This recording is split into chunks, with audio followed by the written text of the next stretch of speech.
ముఖ్యంగా ఈ భారతదేశంలో దళితులకు సంబంధించిన కార్పొరేషన్ నిధులు డైవర్ట్ చేసిన ఒకే ఒక్క ముఖ్యమంత్రి జగన్మోహన్ రెడ్డి గారు. న్యూఢిల్లీ నుంచి ఇచ్చే డబ్బులు ఎన్ఎస్ఎఫ్డిసి, ఎన్ఎస్కేఎఫ్డిసి డబ్బులు కూడా అంటే పారిశుద్ధ కార్మికులకు సంబంధించినవి కావచ్చు.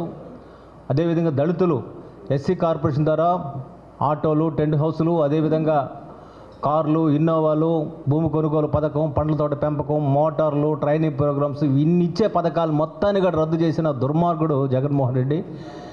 జగన్మోహన్ రెడ్డి భౌతికంగా మనుషులు నిర్మూలించిన విషయంలో మనం సుధాకర్ గారిని చూసుకోవచ్చు, కిరణ్ చూసుకోవచ్చు, నిన్న మన సుబ్రహ్మణ్యం తీసుకోవచ్చు. అయితే ఆర్థిక మూలాలు, దళితులకు సంబంధించిన ఆర్థిక మూలాలు దెబ్బతీసిన ఒకే ఒక ముఖ్యమంత్రి జగన్మోహన్ రెడ్డి గారు. దళితులకి, బలహీన వర్గాలకి, అట్టడుగు వర్గాలకి వ్యతిరేక జగన్మోహన్ రెడ్డి అనడానికి ఇవన్నీ సాదృశ్యాలు, నిదర్శనాలు. కాబట్టి ఇటువంటి వ్యక్తిని ఖచ్చితంగా శంకరగిరి మాన్యాలు పట్టించడం అనేది ప్రతి ఒక్క దళితుడి విధి, బలహీన వర్గాల విధి.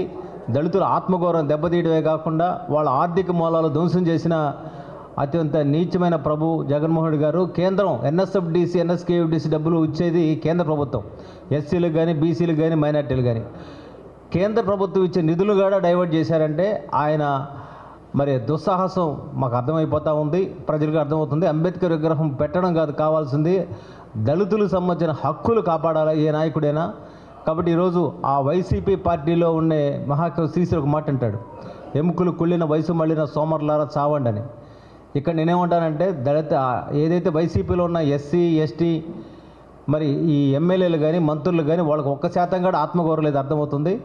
మీరు బతికిన చచ్చిన శవంతో సమానమే. అంబేద్కర్ ఒక మాట అంటాడు, ఎవడన్నా ధనవంతుడు భోజనం పెడితే వెళ్ళండి, నీ గుడిసి తగలబెట్టుకోవద్దంట, అంటే నీ రూట్స్ని మర్చిపోద్దని. కాబట్టి నీ దళితులకు సంబంధించిన ఇన్ని హక్కులు హరించబడుతుంటే ఒక్కరోజు నోరు మీద పని మీరు ఎట్ట ఎమ్మెల్యేలు అవుతారు, ఎట్ట ఎంపీలు అవుతారు?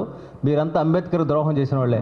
రేపు అంబేద్కర్ జయంతి రోజు అంబేద్కర్కి వీళ్ళు వైసీపీకి సంబంధించిన ఏ దళిత నాయకుడైనా పూలమాలేస్తే అది అంబేద్కర్ గౌరవాన్ని కూడా తగ్గించినట్టు అవుతుంది. కాబట్టి మీలాంటి వ్యక్తులు అంబేద్కర్ పేరు తెలవడానికి కూడా అర్హులు కాదని కూడా మరోసారి తెలియజేస్తూ మీడియా మిత్రులకి ధన్యవాదాలు తెలియజేస్తూ సెలవు తీసుకుంటున్నాను.